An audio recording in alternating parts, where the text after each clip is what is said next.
오래간만에 사람들을 만나면 이런 말들을 하곤 합니다. 변한 게 없으십니다. 여전하십니다. 똑같습니다. 이런 소리 들으시면 기분이 좋으세요? 안 좋으세요? 안 늙었다고 하니까 기분이 좋죠? 그런데 어쩌면 이것이 우리를 기분 좋게도 하지만 우리를 우울하게 만드는 것인지도 몰라요. 몇 년 전에 지구사제 모임을 하는데 한 보좌 신부님이 저에게 이야기를 합니다. 신부님, 저 모르시겠어요? 아니, 왜 몰라? 신부님을 내가 모를 리가 없지. 그런데 그 신부님이 이렇게 말합니다. 아니요, 그거 말고요.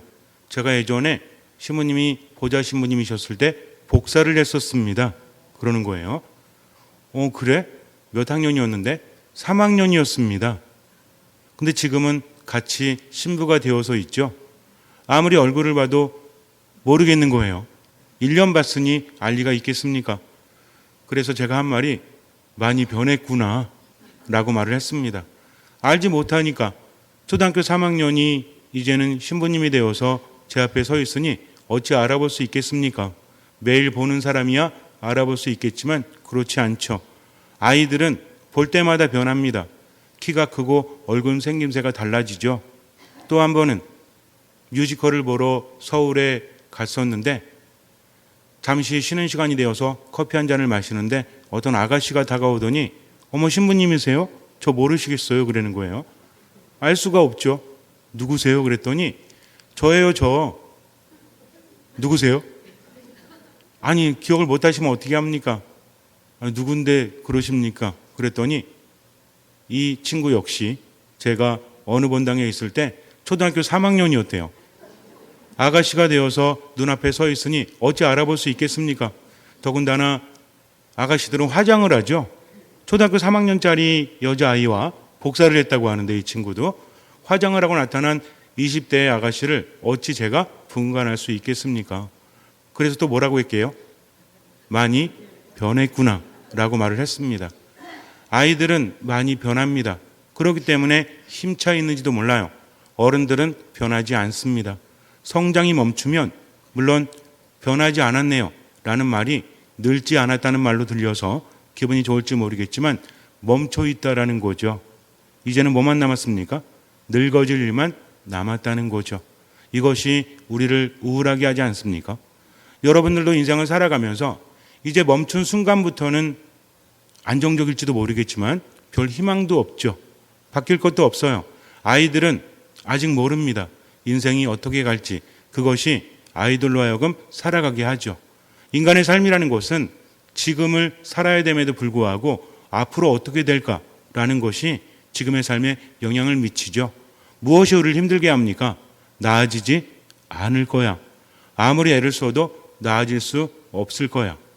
노력을 해서 되는 것이 있는가 하면 노력을 해도 안 되는 것이 있죠.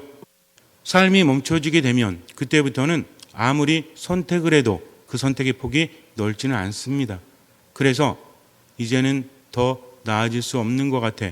날이 갈수록 늙어지고 오히려 상실만 되어지지라는 것이 우리를 힘들게 하죠. 인간이란 존재는 힘들어도 힘을 낼 수 있는 존재입니다. 때로는 힘든데 힘을 내지 못할 수도 있다라는 거죠. 지금은 힘들어도 앞으로 좋아질 거야 라는 생각이 든다면 힘을 내서 지금을 살아가요. 하지만 아무리 애를 써도 나아질 수 없다라는 것은 우리의 마음을 무너지게 하지 않습니까? 병에 걸립니다. 열심히 노력하고 약을 먹고 치료를 받으면 나을 수 있다라고 하면 그 사람은 열심히 살아갑니다. 그런데 의사가 아무리 노력을 해도 많이 나아지지 않을 겁니다. 그러나 가끔 기적이 있으니 한번 노력해 보세요. 그럼 여러분들은 노력하시겠습니까? 노력은 해보지만 점점 마음이 무너짐을 느끼죠. 의사의 말 한마디가 이렇게 다르지 않습니까? 가끔 신자분들이 얘기해요. 신부님, 제가 병원에 갔다 왔는데 의사 선생님이 이제는 괜찮대요. 모든 것이 행복합니다. 그동안 밥도 안 넘어갔는데 이제는 밥도 참 맛있어요 라고 말합니다. 누구의 말 한마디 때문에?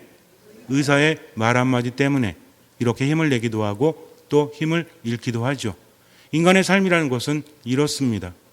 때로는 힘들고 괴로워도 희망이 있다면 인간은 지금 힘을 낼 수 있는 거죠. 없는 힘도 낼 수 있습니다. 이것을 우린 깊이 묵상해 봐야 돼요. 불치병에 걸린 사람들이 있었습니다.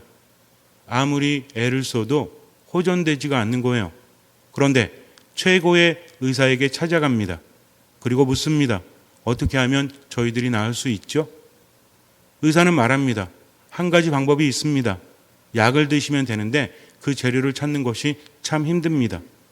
약이 있다라고 하니 그 재료를 찾는 것이 힘들다 할지라도 희망이 생겼죠. 그 약을 저희들이 구해오겠습니다. 어디에 있습니까? 의사가 말합니다. 배를 타고 어떤 섬에 가면 그 섬에서 가장 높은 산 꼭대기 바로 밑에 동굴이 하나 있는데 거기에 자라는 약초가 있습니다. 그것을 가지고 오면 살 수 있습니다. 그렇게 하겠습니다. 저희들이 살 수 있다는데 못할 것이 어디 있습니까? 배를 타고 섬으로 갔어요. 그런데 문제가 생겼습니다. 그 섬 아랫부분에는 밀림이 있었어요. 아무리 길을 가도 길이 나오질 않습니다. 섬을 계속 헤매는데도 위로 올라가지질 않는 거예요. 길이 어딘지 알 수가 없어요. 태양도 보이지 않습니다. 나무가 너무 크기 때문에 방향도 제대로 알지 못해요. 계속해서 헤맵니다. 눈앞에 산꼭대기가 보이지만 산 밑에 들어가면 길을 찾을 수 없어요. 절망적입니다. 그렇게 헤매다가 어떤 마을에 도착을 합니다. 거기에는 원주민들이 살고 있었어요. 묻습니다. 저희들이 저 산꼭대기에 올라가기 위해서는 어떻게 해야 됩니까?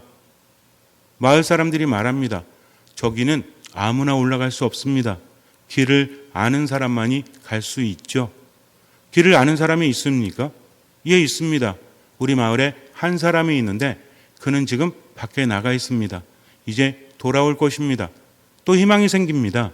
우리가 살 수 있겠구나. 그 사람만 만나면 며칠을 기다립니다. 드디어 그 사람이 돌아왔어요. 부탁을 합니다. 저희가 살기 위해서는 약초가 필요한데 그 약초는 산 꼭대기에 있습니다. 저희를 인도해 주십시오. 그가 말합니다. 예, 알겠습니다. 제가 인도해 드리겠습니다. 그러나 기다리십시오. 기다렸죠. 이제는 산 꼭대기에 올라갈 수 있구나 라는 희망이 생겼어요. 그런데 하루가 지나고 이틀이 지나고 열흘이 지나도 그 사람은 길을 나서지 않습니다. 찾아갔지요. 왜 길을 나서지 않습니까? 아직은 길이 열리지 않았습니다. 좀 더 기다리십시오. 뭔 말인지 모르겠는 거예요. 길이 열리다니 그게 무슨 말씀이십니까? 그저 기다리십시오. 기다렸죠. 마음이 불안합니다. 도대체 언제 올라갈 수 있을까? 저 사람을 믿을 수 있을까? 별의별 생각이 다 듭니다. 그러던 어느 날 이제는 더 이상 견디지 못하겠다는 생각이 들 즈음에 그 사람이 말합니다. 이제 길을 나섭시다. 희망이 생겼죠. 그 사람들을 따라갑니다. 근데 이 사람은 산꼭대기로 올라가지 않고 자꾸만 옆으로 가는 거예요. 아니 도대체 어디로 가려고 하는 거지? 묻습니다. 하지만 대답해 주지 않아요. 그저 저를 따라오십시오. 제가 지금 드릴 수 있는 말씀은 그것뿐입니다. 점점 믿음이 안 가죠. 아니 도대체 뭘 원하는 걸까? 혹시 돈을 원하십니까? 얼마든지 저희가 드리겠습니다. 돈 문제가 아닙니다. 그저 저를 따라오십시오. 지금은 제가 드릴 수 있는 말씀은 그것뿐입니다. 어쩔 수 없잖아요. 따라갑니다. 그러나 점점 꼭대기로부터 멀어지는 것 같아요. 이 사람은 참 이상합니다. 가다 멈추더니 고개를 갸웃갸웃거리고 땅바닥에 엎드리더니 뭔가를 듣습니다. 그리고 앞으로 가는 거죠. 미친 사람인가? 우리가 당했나? 라는 생각이 들어요. 그러나 이제는 다른 방도가 없죠. 그 사람을 따라갈 뿐입니다. 한참을 헤매다가 그 사람이 말합니다. 이제 제 뒤를 바짝 따라오십시오. 하고 위로 올라가는 거예요. 이제 길을 찾은가 보다 라는 생각을 합니다. 중턱쯤에 갔는데 또 옆으로 돕니다. 그렇게 또 헤매이는 거예요. 그러다가 이제 저를 따라오십시오 하고 위로 또 올라갑니다. 결국은 도착을 했어요. 동굴에 도착을 해서 약초를 채취한 후 사람들이 물었습니다. 아니 도대체 왜 이렇게 어렵게 산에 올라왔습니까? 그랬더니 그 사람이 말해요.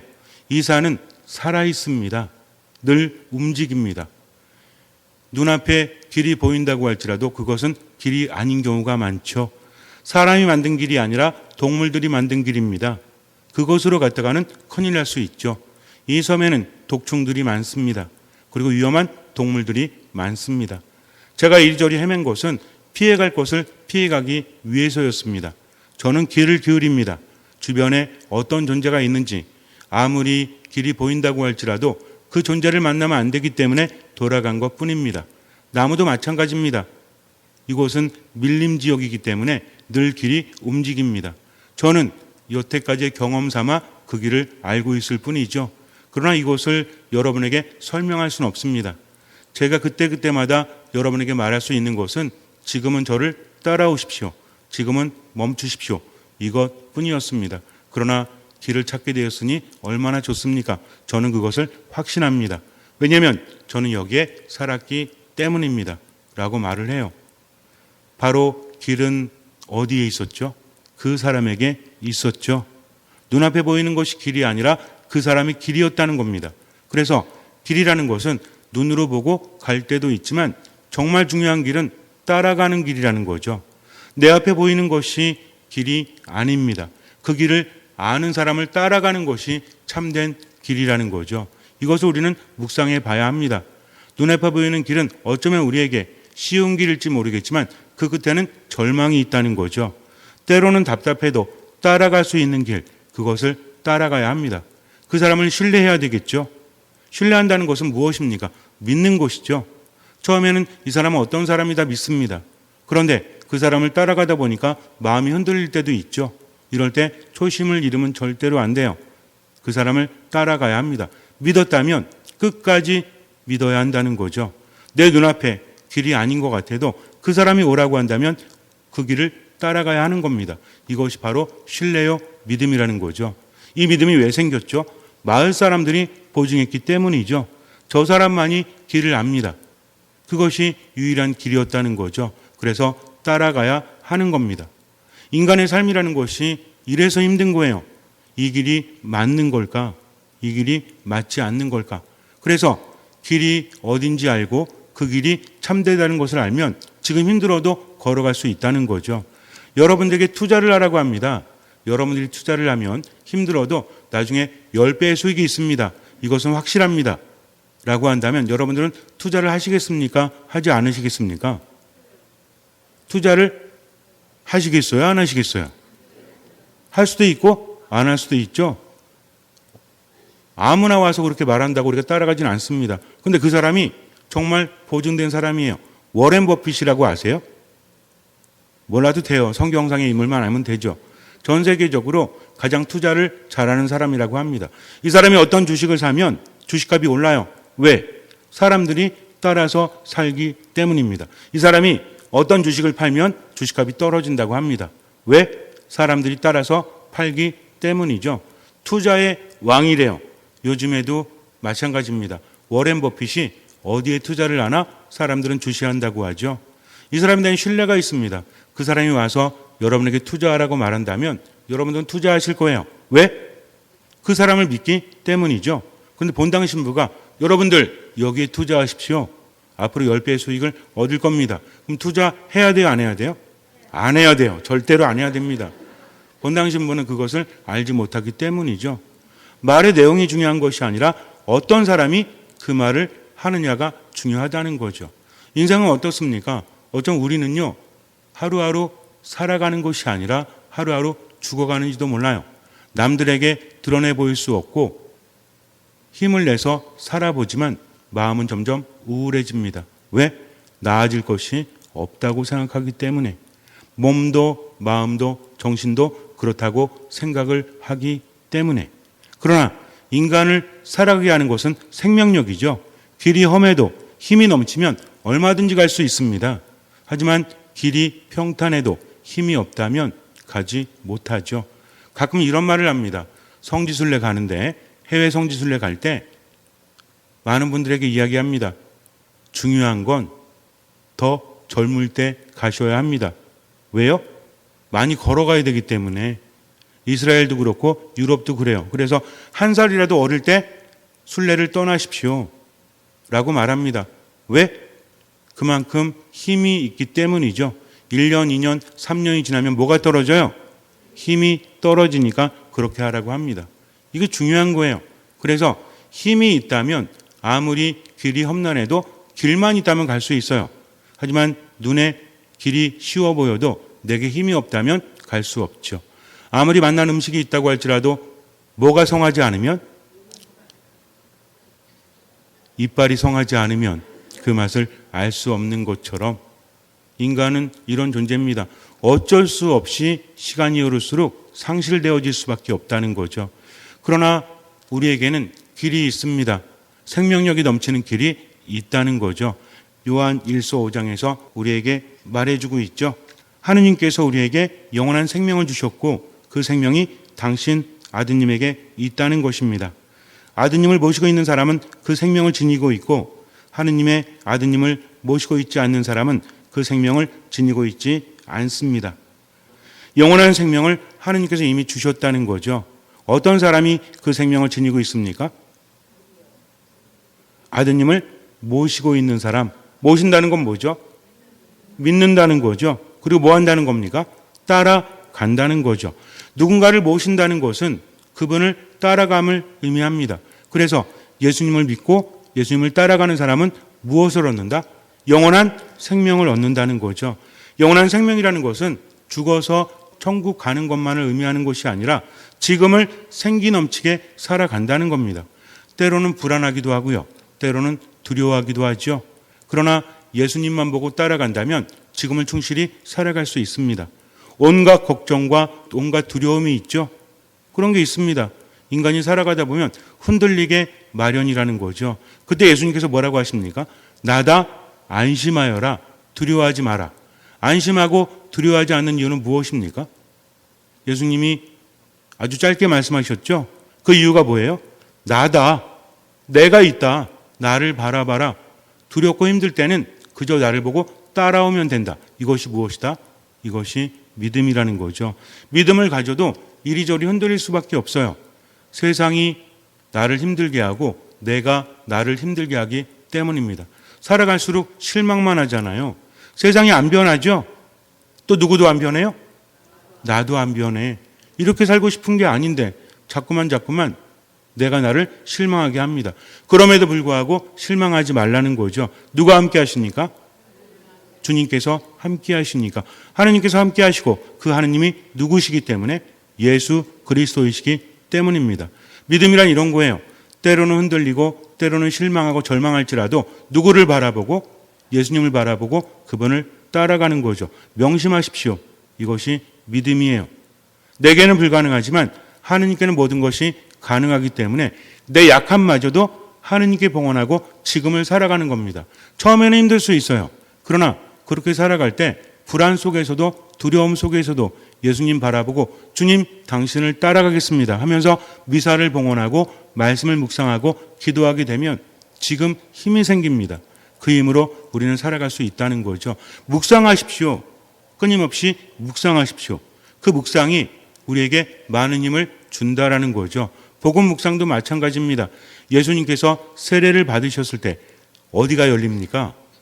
1번 앞문, 2번 뒷문, 3번 하늘. 하늘이 열리고 어떤 소리가 들리죠? 하느님의 말씀이 들리죠? 어떤 말씀이 들립니까? 이는 내가 사랑하는 아들, 내 마음에 드는 아들이다. 마르코복음 1장을 보면 예수님께서 세례를 받으실 때 하느님의 말씀이 들립니다. 그리고 성령이 비둘기 모양으로 내려오시는 것을 누가 보십니까? 예수님께서 보신다는 거죠. 아니 왜 우리에게는 안 보여주십니까? 왜 예수님만 보이십니까? 예수님은 하느님이시자 지금 인간이셨어요. 하늘이 닫혔습니다. 어떤 의미입니까? 하느님과 함께 인간은 살면서 불안하지 않고 영원한 생명을 얻는 존재였죠. 하지만 죄를 지어서 더 이상 하느님과 살지 못합니다. 상징적으로 하늘이 닫혔다는 거죠. 하늘은 땅에 생명을 주죠. 비를 내려주고 빛을 줍니다. 그런데 하늘이 닫혔다는 것은 이제는 더 이상 생명력을 유지하지 못한다는 거죠. 그 길을 열어야 합니다. 하늘과 땅을 이어주는 분, 하느님과 인간을 이어주는 분이 누구십니까? 예수 그리스도시라는 거죠. 그분이 이제 시작을 합니다. 무엇을 통해서? 세례를 받으심을 통해서. 하느님이 인간이 되셨어요. 그분이 세례를 받을 필요가 있습니까? 세례라는 것은 무엇이죠? 죄를 씻는 거죠. 예수님이 죄가 있으세요? 하지만 세례를 받으시죠. 왜 그래요? 그것이 하느님의 뜻이기 때문입니다. 예수님의 세례는 죄를 씻는 세례가 아니라 물을 거룩하게 하는 세례라는 거죠. 이제는 요르단강을 넘어서십니다. 그리고 구원의 길을 가시는 거죠. 무엇함으로 인해서? 겸손함으로 인해서, 순명함으로 인해서 하늘과 땅을 이어주기 위해서 예수님께서는 걸어가십니다. 이제는 어둠에 빛이 생겼죠. 예수님께서 세상에 오셔서 세상을 살아가신다는 것은 어둠을 비추시는 겁니다. 예수님의 한 걸음 한 걸음이 앞으로 나아갈수록 죽음이 무엇이 되는 겁니까? 생명이 되는 거죠. 중요한 건 뭐예요? 거기에 함께하느냐 함께하지 않느냐. 어떤 사람이 함께하는 사람이죠? 예수님을 모시고 있는 사람, 예수님을 따르는 사람, 그 말씀을 듣고 따라가는 사람, 때로는 불안하고 답답해도 오직 그분만을 보고 지금을 살아가는 사람. 그래서 예수님께서는 세례를 받으신 다음에 유혹도 받으시고 하나님 나라 선포하시면서 사람들에게 뭐라고 하시죠? 나를 따라오너라. 연결이 되는 겁니다. 그래서 믿음이라는 것은 그냥 앉아가지고 기도만 하는 것이 아니라 기도도 중요하지만 뭘 해야 된다? 그분을 따라가야 한다는 거죠. 따라간다는 건 뭐죠? 그분의 말씀을 듣는 겁니다. 말씀을 듣고 언제를 살아가는 거예요? 지금을. 근데 그분의 말씀이 어떤 말씀이에요? 하느님의 말씀을 따라라, 예수님 말씀 따라라 그러면 우리는 뭐만 생각합니까? 십계명 생각하고 계명 생각하고 좀 마음이 무겁죠? 하지만 그분의 말씀은 계명만을 이야기하지 않습니다. 우리에게 뭐라고 하십니까? 나를 믿어라. 나를 따라오너라. 내 안에 머물러라. 두려워하지 마라. 나다. 라고 하십니다. 우리에게 위로의 말씀을 하신다는 거죠. 생명을 주신다는 거죠. 근데 하느님의 말씀 그러면 자꾸 계명만 생각해요. 그러지 마세요. 그분은 나를 나보다 더 잘하시고 나를 나보다 더 사랑하시는 분입니다. 뭘 주십니까? 영원한 생명을 주신다는 거죠. 그러면서 뭐라고 하세요? 따라오라고 하십니다. 멈춰 있으면 안 돼요. 우리 육체 나이는 멈출지 모르겠지만 외적인 모습은 멈춰 있을지 모르겠지만 하나님을 따르는 영혼은 멈추지 않습니다. 자전거가 서 있을 때 편안합니까? 앞으로 나아갈 때 편안합니까? 못 하시는 분도 계시겠지만 자전거 서 있으면 어떻게 돼요? 옆으로 쓰러지죠? 근데 바퀴가 고르고 앞으로 가면 쓰러지지 않는다는 거죠. 우리도 멈춰 있기 때문에 희망이 없기 때문에 지금 우울하고 힘든 겁니다. 그러나 내가 힘들고 괴로워도 그분을 따라가면 생명을 얻는다. 그분을 따라가면 평화를 얻는다. 그래서 그분만 바라본다 하면서 지금을 어떤 마음으로? 듣는 마음으로 살아가는 사람. 그리고 나서 주님 안에서 많은 것을 체험하면서 믿음이 자라납니다. 예수님께서 세례를 받으시고 제자들을 부르시고 그 다음에 어떤 산에 가십니다. 타볼산이라는 곳인데 거기에서 거룩하게 변모되시죠. 이것을 누가 봅니까? 예수님의 제자들이 봅니다. 이제는 예수님만 보시는 것이 아니라 누가 바라봐요? 그분을 따라가는 사람들도 무엇을 봅니까? 거룩하게 변모되는 모습을 보고 있다는 거죠. 그리고 하늘이 열리고 어떤 소리가 들려요? 마르코복음 9장을 보면 이는 내가 사랑하는 아들이니 너희는 그의 말을 들어라. 기가 막히지 않습니까? 예수님께서 세례를 받으실 때 하늘이 열리고 하늘과 땅이 연결되었어요. 성령의 모습을 예수님께서 보십니다. 이는 내가 사랑하는 아들, 내 마음에 드는 아들이다라는 소리가 이제는 누구의 귀에도 들립니까? 그분을 따라가는 사람들. 그 말씀을 들었으니 얼마나 힘이 생길까요? 그래서 하늘과 땅을 연결하시는 그리스도께서는 우리로 하여금 하나님의 소리를 듣게 하십니다. 그게 신앙이에요. 여러분들은 들리십니까? 하늘의 소리가? 오늘 아침은 된장찌개 먹어라 라는 소리가 들리십니까? 이거 들리면 안 돼요. 정말 하나님의 소리는 어떻게 들리는 거죠? 걱정하지 마라. 두려워하지 마라. 나를 믿고 지금을 살아가라. 용서해라. 사랑해라. 더 힘내서 살아가라. 그러니까 어떻게 됩니까? 내 안에 힘이 생겨나는 거죠. 불안하지 않죠? 우울해도 흔들리지 않아요. 분노해도 흔들리지 않아요. 내가 행복하고 다른 사람에게도 행복을 줄 수 있습니다. 그래서 데살로니가 일서에서 우리에게 말하듯이 그런 사람들은 예수 그리스도 안에서 살아가기 때문에 어때요? 언제나 기뻐하는 사람들이죠. 끊임없이 기도하는 사람들이죠. 모든 것에 감사하는 사람이죠. 왜? 힘이 있으니까. 누구 안에 살아가니까? 예수 그리스도 안에서 살아가니까. 예수 그리스도 안에서 살아가는 여러분에게 누가 바라시는 겁니까? 하느님께서 바라시는 거죠. 그게 뭐예요? 나를 믿고 나를 바라보고 힘들어도 괴로워도 언제나 기뻐하라. 끊임없이 기도하라. 모든 것에 감사하라. 얼마나 편안하고 행복합니까? 그러니까 다른 사람들에게도 행복을 줄 수 있는 거죠. 이것이 무엇이다? 이것이 신앙이다. 그러니 누구만 바라봐라? 예수님만 바라봐라. 삶이 힘들고 괴로워도요, 자꾸만 우울해하지 마시고 자꾸만 화에 휩싸이지 마시고, 그럴 때 뭐 해라? 멈춰라. 그리고 뭐 해라? 성호를 그어라. 그리고 누구를 불러라? 예수 그리스도를 불러라. 그럼 뭐가 보일 것이다? 돈이 보일 것이다? 뭐가 보일 것이다? 길이 보일 것이다. 어떤 길? 지금 살아갈 길이 보일 것이다. 잠시 눈을 감으세요. 믿음이란 이런 겁니다. 하느님과 함께 살아가는 거죠. 우린 나약합니다. 이리저리 흔들리죠. 몸이 아프거나 마음이 무너지거나 불안이 우리를 엄습할 때 우리는 흔들리게 마련이에요. 그럴 때 멈추십시오. 예수님을 바라보십시오. 성호를 그으십시오. 그리고 기도하십시오. 모든 것을 맡기고 지금을 살아가세요. 멈추고 기도할 때 예수님께서 함께 하심을 느낍니다. 그 순간에 삶이 변화되는 거죠. 그래서 신앙이라는 것은 지금 예수님과 함께 듣는 마음으로 살아가는 겁니다. 최선을 다하십시오. 나머진 맡기십시오. 주님께서는 그 믿음을 보시고 우리 삶에 놀라운 기적을 일으켜 주실 것입니다. 아멘.